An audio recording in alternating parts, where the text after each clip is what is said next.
The compatibility in the scale is the major factor. So you have the guy is at level 4 and woman is at level 5. Big problem. See, she is not up to level 4.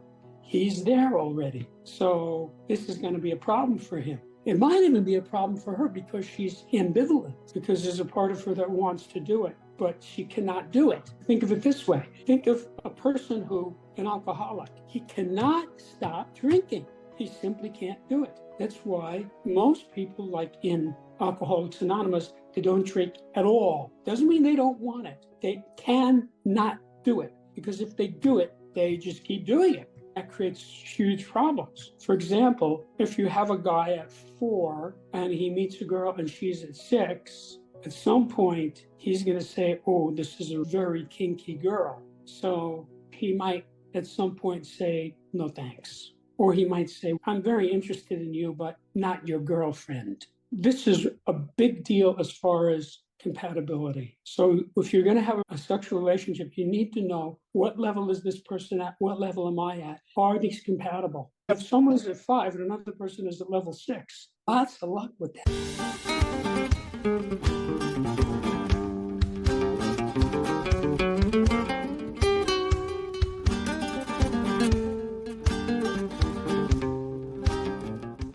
For those of you who don't know me, I am the discoverer of hitherto unknown natural phenomena, which greatly aid in the understanding of people, from which I created a revolutionary practical philosophic system called Septemics, and published it in the book, Septemics Hierarchies of Human Phenomena.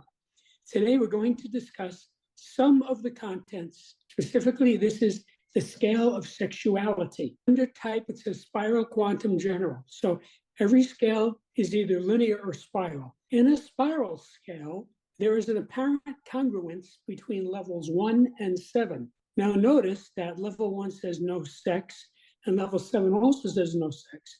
But under level 1, it's no need for sex. And under 7, it's no desire for sex, which are the worst and best conditions. Number 1 is the best, number 7 is the worst. Quantum, it's either a quantum scale or a gradual scale. A quantum scale is one in which there is nothing in between the levels. Either you're at level 2 or you're at level 3, period. There's no gradation. So you jump instantaneously from level to level if you do move. And it's a general scale, meaning you find a person's level on the scale and you're done with that person. It's not about context. It's a general condition. So notice in the middle, there is the horizontal line, which divides between sane and insane behaviors. This horizontal line exists in many of the scales, most of them actually, and separates sane behavior from insane behavior. Now, as in most of the scales, levels 1, 2, and 3 are definitely sane. Levels 5, 6, and 7 are definitely insane. 4 is neutral. It's not terribly sane or insane. It's really neither. So 4 on most of the scales is a level of neutrality. So obviously, as you go further down, you become less sane on this subject. And as you go further up, you become more sane on this subject. And I mean sane and insane in the sense of rational or irrational. So a person at level 7 on the subject of sexuality is very irrational. So let's start at level 7. Now, no desire for sex. This is not generally the type of person who will become a priest or nun or some other role in which sex is not a factor. This is somebody like in an insane asylum or somebody who belongs in an insane asylum. This person is not up to even desiring. Now, as I have said many times, to the extent that people have difficulty understanding these scales, the difficulties are with the extremes. Many people have never seen anyone at level 7 or at level 1. And so they might not think that state is even possible, but I can assure you it is. Level 7 would be somebody who is so far down scale that he has no desire for sex. If you had, say, someone who's a middle-aged academic who's completely detached from sexual impulses, they live a meticulously structured life of intellectual pursuits. So their sexual desire has been systematically repressed and rationalized away through, it could be complex psychological mechanisms. So would you put that particular person at that level? I cannot make that determination from the data you gave me. I have to actually see the person, evaluate the person. Okay. In general, as I have said many times, people will tell you their levels. If you just shut up and listen, people will tell you what level they're at. But also they tell you by their behaviors and by their body language. It's another way of telling you. So it's not merely verbiage by which they tell you their levels. So if you observe somebody, which mostly means listening to what the person has to say, he will tell you his level. And this is somebody who is usually very weird. Usually somebody this crazy, you can tell just in general that they're not playing with a full deck. So up from that is perversion. Now, the number of ways in which this manifests is virtually infinite. I don't know that it's actually infinite, but it's close enough to infinite to be thought of by a human as infinite. So there's no limit to how many forms of perversion there are.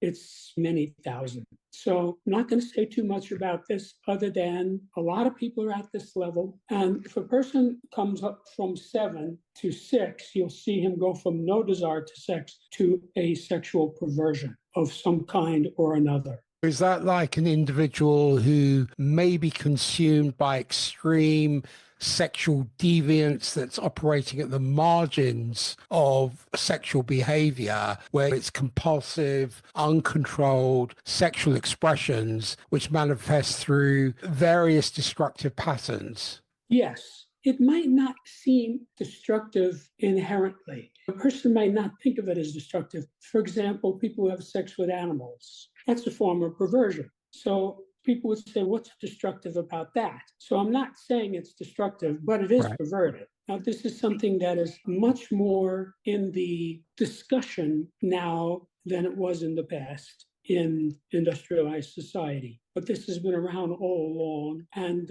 different societies specialize in things like this. And if you study ancient cultures, you will find these different forms of perversion turning up. So I don't think too much has to be said about that, other than there are a lot of people, millions, maybe billions of people at this level. Up from that is cannot have sex. This is not obvious that one would go from no desire for sex to perversion to cannot have sex. So if you get a person in who's at level 6 and you give him some very effective therapy of some kind of facilitation or meditation, and he gets out of that, he'll come up to cannot have sex. That's actually an improvement for this person. A person who is deeply inhibited, paralyzed by maybe sexual anxiety with potential triggers that could include trauma or religious conditioning or profound psychological barriers? Right, any of those things. So this is somebody who you might describe as puritanical. Now, I don't particularly want to knock the Puritans because Puritans had families and had children. So obviously they weren't all at this level, but that is a word that's often used for somebody who's at this level. So meaning excessively rigid. Yeah, rigidity is part of it. Anytime you cannot do anything, that's a type of rigidity. So I guess you could say that. But the main point is they cannot have sex. It is not on the menu for them. Okay. But these people are less irrational about it than the people at level 6 who have a lot of sex. So then you come up to the norm. Level 4 is the tipping point on all these scales, and you can have sex. That is the normal person. So he crossed out of the insane bracket into the neutral bracket. Doesn't mean he's having it, it means he can have it. So it's important on these to distinguish between whether or not what the person is actually doing and how the person thinks about it. See, the fact that a person can have sex doesn't mean he is having sex. He might not, but he can. This is the statistically normal sexual individual. Yeah, it's normal for a person to be able to have sex, whether he does it or not. Okay. This could be a nun or a priest. could be at this level. They can have sex, they don't. Then you come up into the same band and you get sex with devotion. Okay, so more songs, plays, and books and movies have been written about this than everything else put together. This is sex falling in love, sex with devotion. So this is where you have people who are devoted to one another and they're not interested in sex per se. It's part of the devotion. It's a monogamous devotion. It's not necessarily monogamous. You could have polygamy or polyandry at this level. I'm sure there are, of course, down through the ages and around the world, there have been billions of people who've been polygamous or polyandrous, and they may very well have been devoted, like the Mormons. This went away long ago, but they were polygamous, and I don't doubt that those men were devoted to their wives. Polyandry is a little more rare, but still, it can be. There's devotion there. This is not hooking up, as they say. It may start as hooking up, but then it goes into devotion, where you're devoted to the person. That's people who are happy to be married, want to be married, could get married. But even if they're not married, it's sex with devotion. Level 4 would be more functional sexual engagement without deeper emotional or spiritual connections, as distinct from level 3, which would be much more devotional. Yeah, a person can start a relationship at level 4 and then at some point fall in love with the person, and then it goes up to level 3. That is the historic scenario that we know of. The normal guy meets girl. And now, of course, in many cultures, you weren't permitted to have sex until you were married, but very often the people were married because they were made to get married. The princess gets married to the prince because king number 1 and king number 2 say, you will do this. That happened all over the world for centuries. It's less common now. So there may have not been any devotion there, even though they were married. So devotional sexuality can exist outside traditional relationship structures. Yes. Okay. Yeah. So this is a scale of sexuality. It's not a scale of sociology or ethnology or history or anything like that. And again, what the person is doing is separate from where he is on this scale. So you might even have a person at level 5 who might have some kind of a sexual experience, but be very cognitively impaired about it, very torn about it, very repressed, does it and then says no, changes their mind because they're at 5. But a normal person, it's like either they want to do it or they don't. And that's like someone at 4. Right. Now, after 3, which is what most people think of as the top of the scale, most people think, oh, you fall in love, you get married, and you stay together for the rest of your life. That's the cliche. That's level 3. Now, most people don't know about level 1 or 2. Most people do not know anybody who's at level 1 or 2. It's quite rare. Now, of course, 1 is more rare than 2. So let's talk about 2. When I discovered this level, after working with many clients, I could see that there were people at this level. And what I could see is these people could take it or leave it. So I said, I'll just call it take it or leave it. So this is the guy who, if she says yes, that's good. If she says, oh, that's good too. If she says no, he says, that's good. I get to finish my book tonight. So it's a very liberated state where the person can take it or leave it. Is there a detachment in their sexual being because they can masterfully navigate sexual engagement with complete emotional neutrality? So they are capable of passionate involvement or just absolute celibacy? Yeah, they're capable of a variety of things.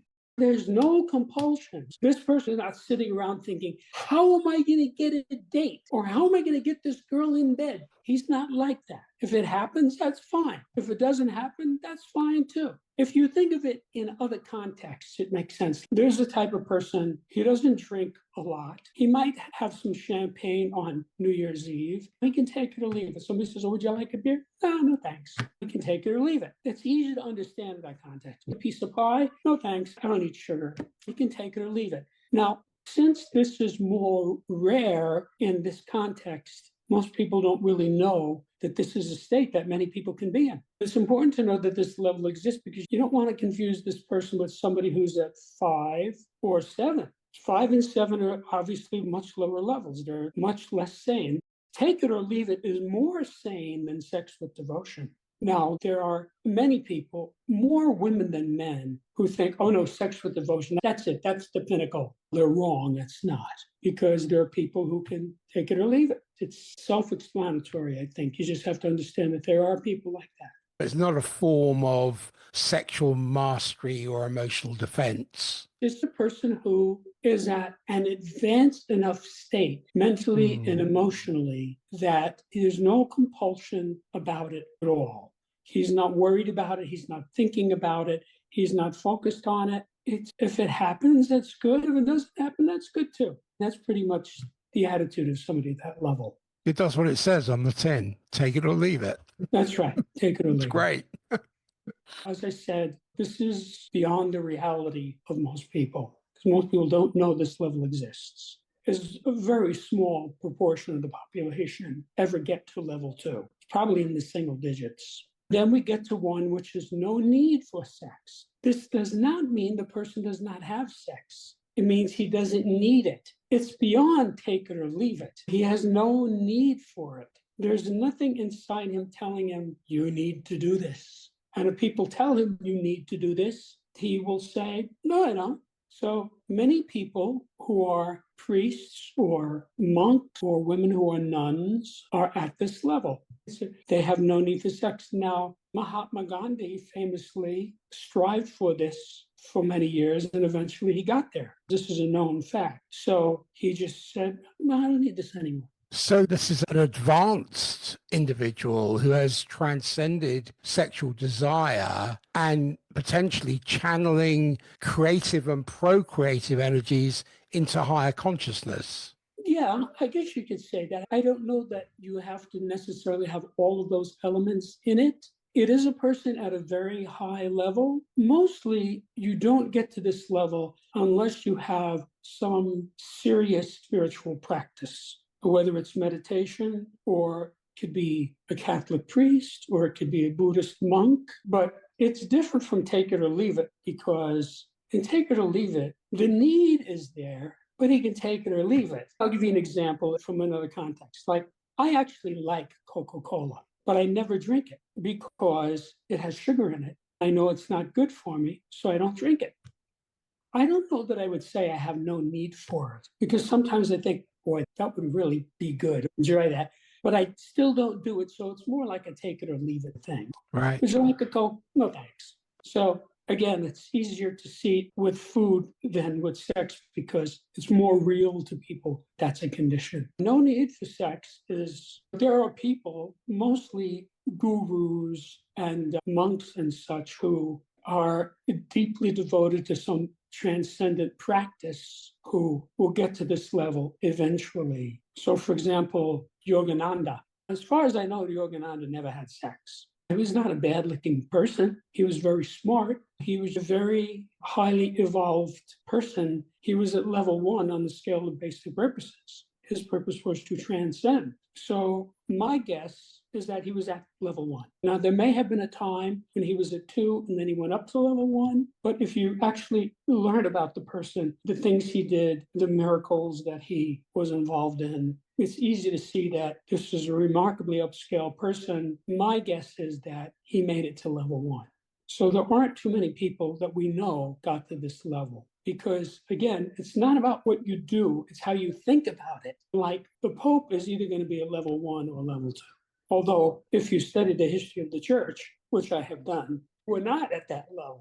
You can't jump to conclusions about this. But this is important in looking at yourself and looking at another person and seeing, are we compatible? Because the compatibility in the scale is the major factor. So you have the guy is at level 4 and woman is at level 5. Big problem. See, she is not up to level 4. He's there already. So this is going to be a problem for him. It might even be a problem for her because she's ambivalent, because there's a part of her that wants to do it, but she cannot do it. Think of it this way. Think of a person who, an alcoholic, he cannot stop drinking. He simply can't do it. That's why most people, like in Alcoholics Anonymous, they don't drink at all. Doesn't mean they don't want it.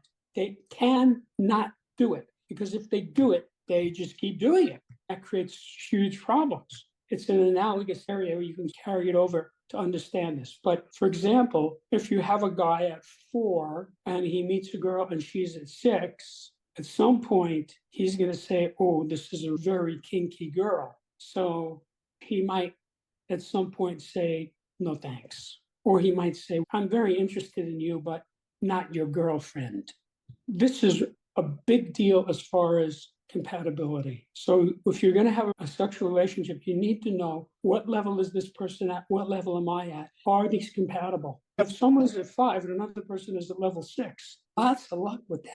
Sexual relationships are fundamentally influenced by partners' levels. I'm looking at the incompatibility where it emerges here, and I can see the incompatibility can emerge when levels diverge. So I'm thinking, if someone's at a level 3, sex with devotion, that partner may struggle with a level 4 partner who may be experiencing anxiety or trauma. So the most common cliche is that the woman wants to get married and the guy is fending her off. That's the oldest cliche in the book. So she's at level 3. See, apparently it's much easier for women to get there, or at least it used to be. I don't know about today, because today anything goes. But the guy might only be at 4. He's not up to sex with devotion. So the woman is looking for a husband.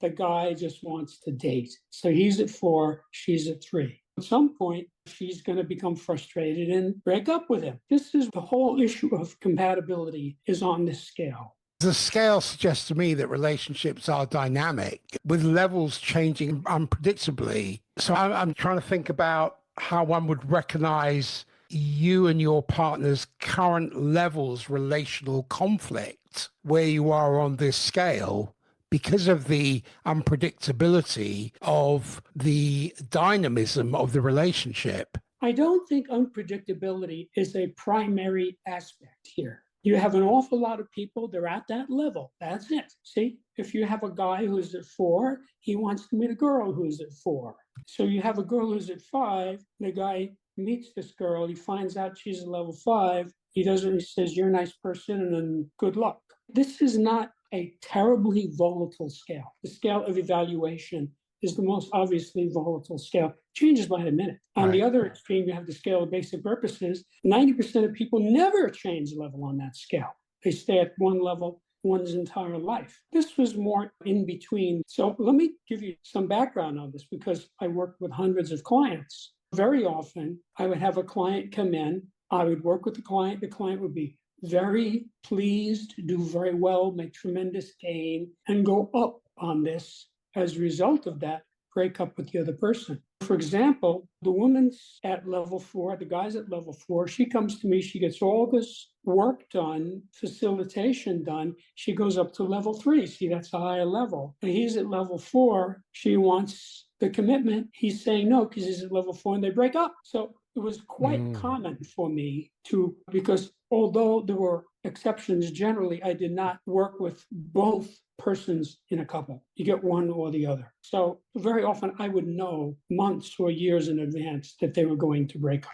So in any type of serious therapy or facilitation, it's not unusual to have a person go up a level and then suddenly become not compatible with the person. For example, let's say you have a couple, they're married, they're at level 3. The husband goes up to take it or leave it. The wife might not be happy about that. She doesn't want him to take it or leave it. She wants him to take it. See? He says, I don't feel like it. I want to read my book. So you see, that could lead to a breakup. But when you talk about trauma, you'll have a person has some trauma, knocks them down a level. A person who is at level 5 and gets raped might wind up being at level 6. The scale's primary value lies in its preventative potential, because it offers, what I'm seeing, it offers insights into relational compatibility. But in addition to the preventative, it's knowing what you're looking at when you're looking at it. So a guy and a girl meet for coffee. That's the first time they meet. They have a conversation, right? It can come out right in that conversation. Who's at what level? I actually went on a date with a woman many years ago, very nice, smart, pretty woman.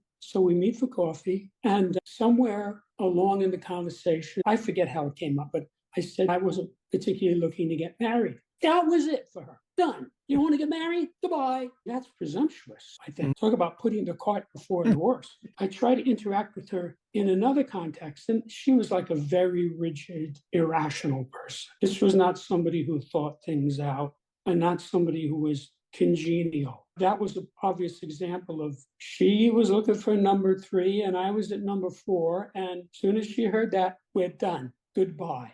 She was unpleasant about it. There are lots of women around, I've noticed, who are like that. If they even find out that you're at level 4, they're mad at you.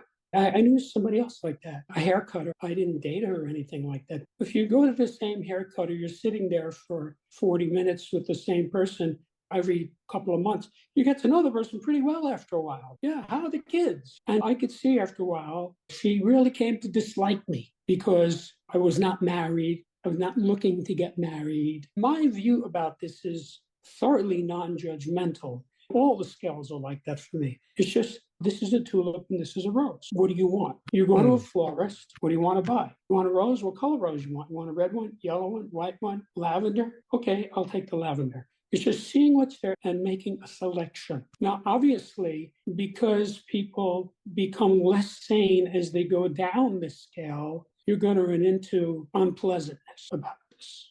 If you have a woman who's at 5 and a guy asks her out, she might get mad at him. I don't think that's a good reason to get mad at somebody. I think it's flattering. She should say, you're very nice, but no thanks. I've done that with people. Me too.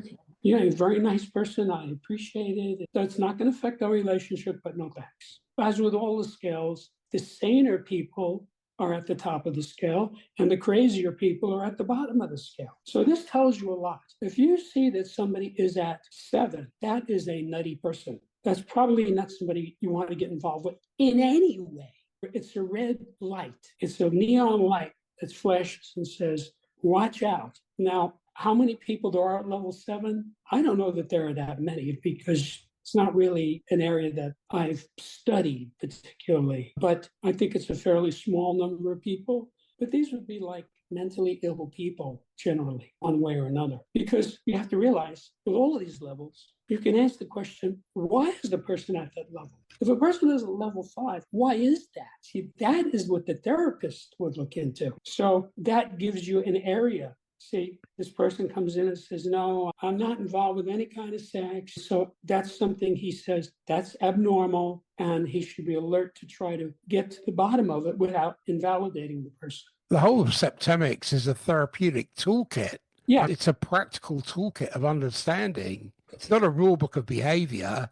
But you don't have to be a therapist to use it. Most of the people who like it and use it are not therapists, no interest in being therapists, but they're very interested in knowing, what am I looking at here? I recently knew a woman, very attractive woman, and I don't just mean physically, smart, educated, et cetera, et cetera, et cetera. And I suggested this person, not in an overt way, would you like to have coffee, that type of thing?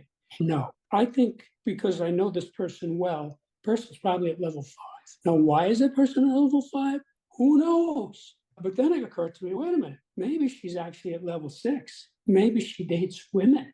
So obviously it's not the norm. There's all kinds of reasons why people are at levels, but this is really useful. It saves you a lot of trouble. I would advise everyone to get the scale, study it, and use it. Figure out where are you and what are you looking for? Because if you are in the market, so to speak, you want to know that there's compatibility. So a person who's at 4 can be compatible with a person who's at 3, but at some point it could be an issue. A person who's at level 3 could be compatible with somebody at level 2. But again, at some point it might be an issue. But I'll tell you, what you're definitely not going to find is a person at level 5 having a relationship with somebody who's at level 3. That's not possible. So this really narrows things down. Who is possible and who is not? Okay, you want a tulip. So here's a field. There are 1,000 tulips in this field, right? You're not looking for a rose or chrysanthemum or an orchid. you're looking for a tulip. So that's useful to you to know. You want to narrow it down to, what am I looking for here? So a guy who's at 4, he might be willing to be with somebody who's at 6. He might, even though he's not into that himself. All of this is somewhat fluid. And also you have to realize this makes relationships end when people change on these scales.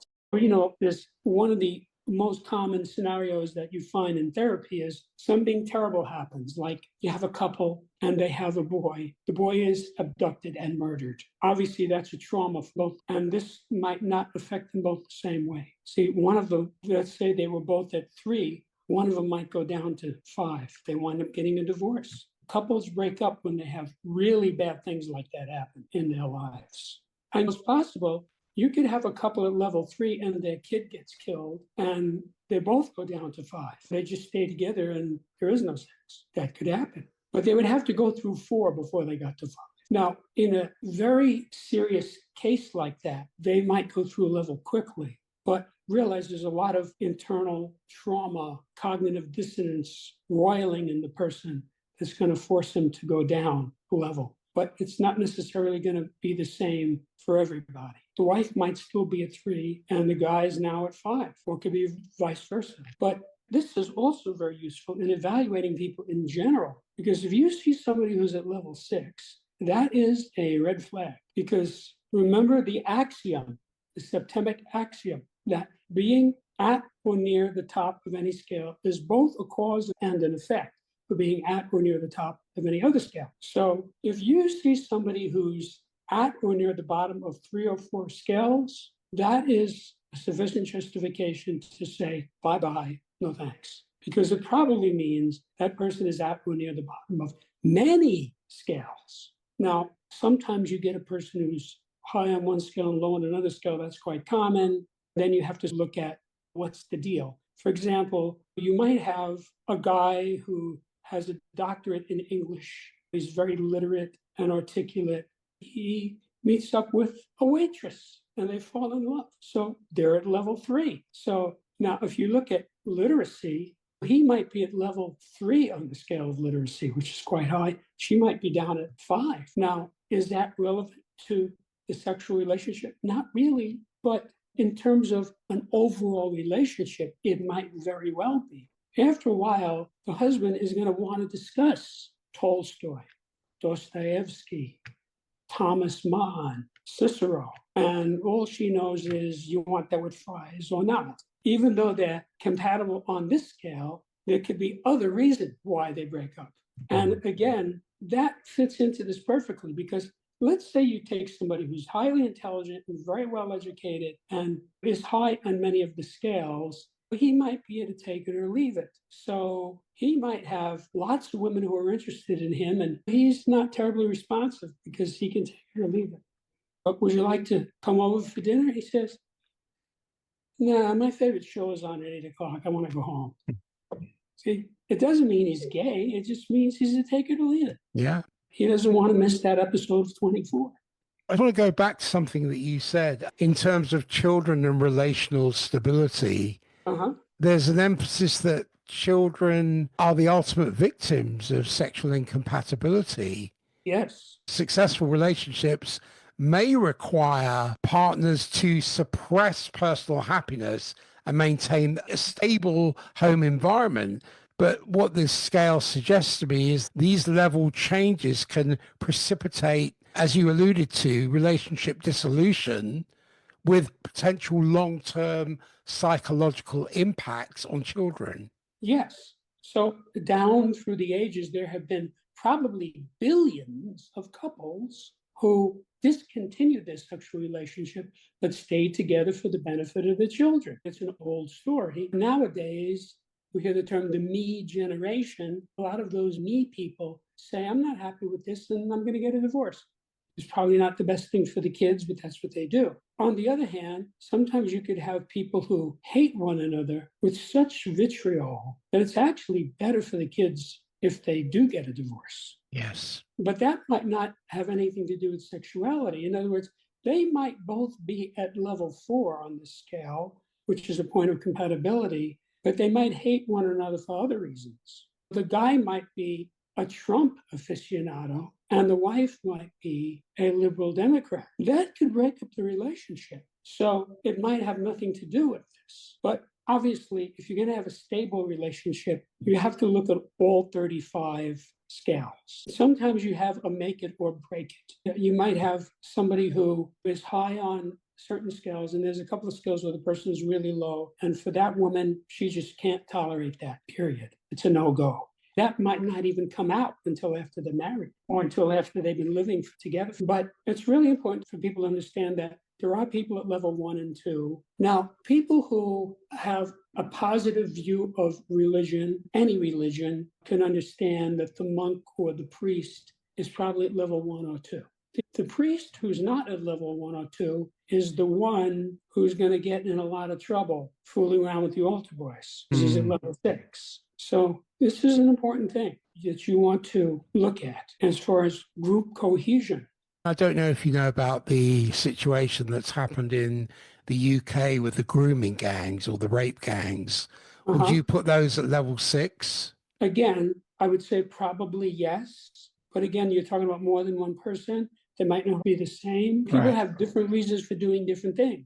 Sometimes people want to be in a gang just for some kind of a social cohesion because they have nothing else. So even if they're not into it, they might stay in the gang. For example, once in a while, you get a guy in the mafia who hasn't murdered anybody. They call him a virgin. That's considered a reason to not promote that person in the mafia. So they might say, okay, we want you to kill this guy. And the guy might not want to do that. That's like an analogous situation. As far as the situation you asked about these gangs, it's hard to generalize.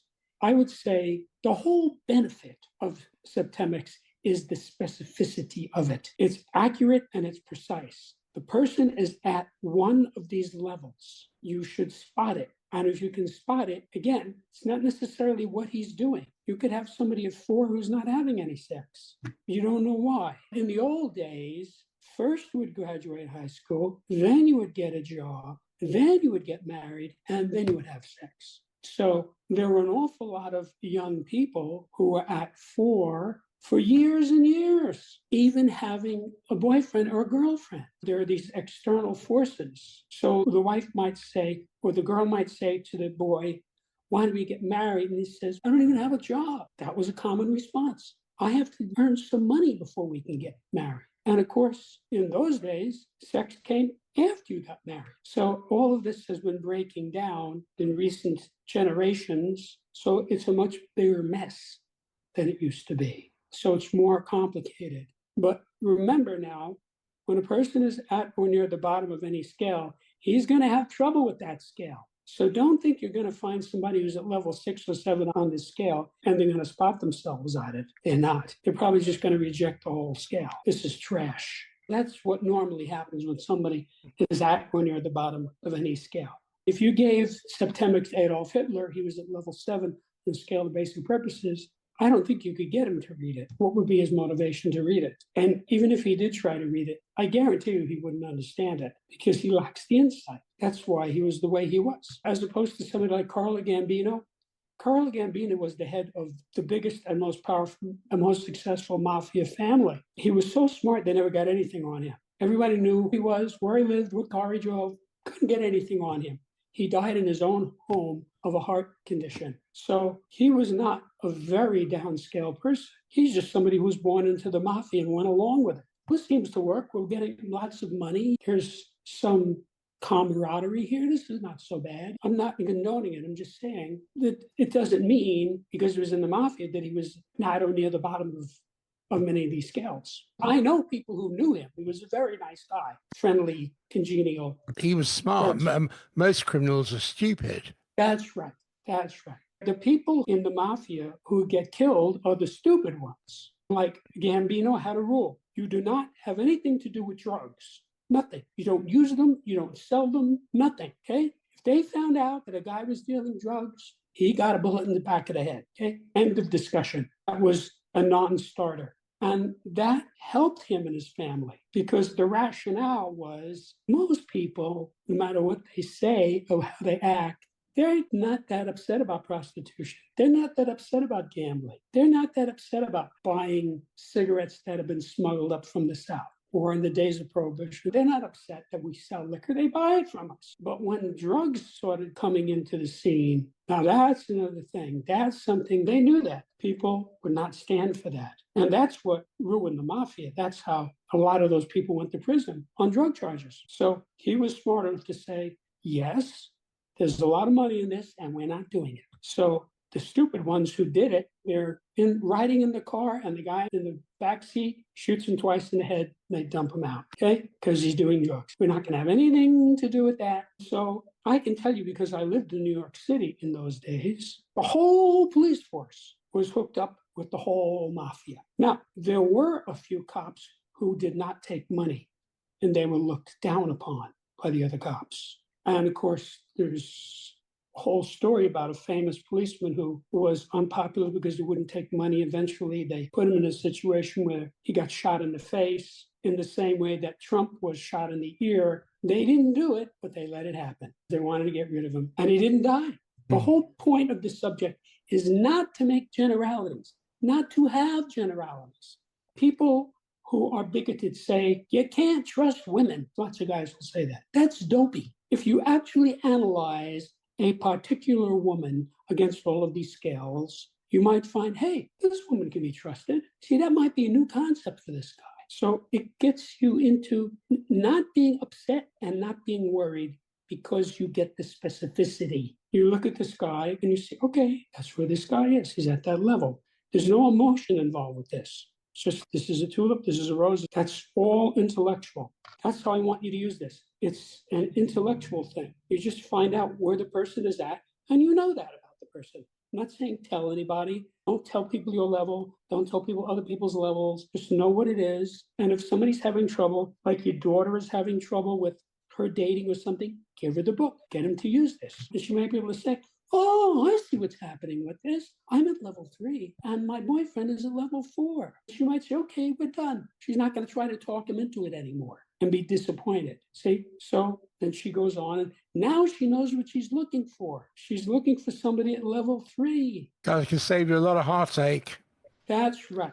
So the whole of Septemics saves you a lot of heartache because it gets you to know with specificity where people are across 35 axes. So you can analyze somebody, and the main thing is you have to have the data, meaning you have to observe. I'm not saying criticize or judge, observe the person. And sometimes you may have difficulty spotting a particular person on a particular scale for some time until you collect the data. And then when you do, now I see this guy's at level 5 on the scale of sexuality. That explains a lot. I went to school with a guy, very smart guy, became a physicist, never went to a dance, never went out with a girl. All the years I knew him, and we were like good friends, went to ball games together, went to concerts together, and we were like talking all day for 4 years and never went near a girl. Now, do I think he's gay? I don't think so. I never saw anything. I knew he was just at level 5 for whatever reason. But I'll tell you, I went to his home once and had dinner with his family because he and I were going to go out that evening to a sporting event. So he said, well, come to my house, you can have dinner, then we'll go. Okay, because he happened to live nearby. When I saw this guy's father, I thought, this explains everything.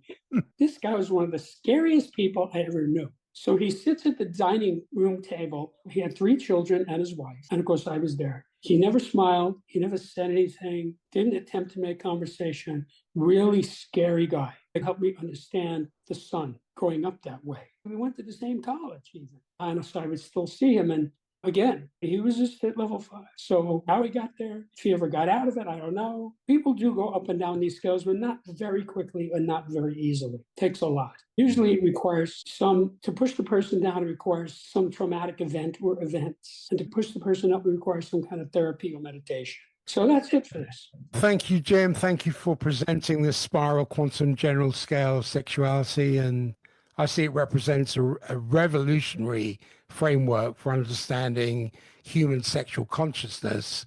Where can people find you, and do you have any passing words?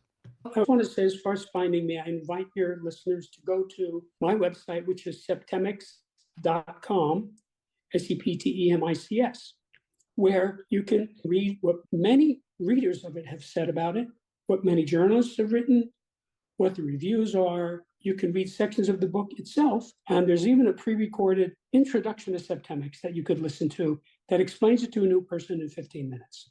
So I invite people there. And I just want to say, in general, we only talked about one scale, but there are 35 scales, and the data in this book are vital for every person. It can help you to achieve your goals faster and easier by explaining what might otherwise seem to be inexplicable or random. So there's a lot of things in your life you don't understand. They seem inexplicable, or even worse than inexplicable, just random. They're not. All these things are on a scale. You look and say, scale of sexuality. Never heard of this before. See, then they can spot somebody. That explains why this woman never got married. I hope your viewers will benefit from this material. Thank you so much, Jim, once again, and I'll see you next week. Thank you, Peter. Have a nice week. You too. Take care.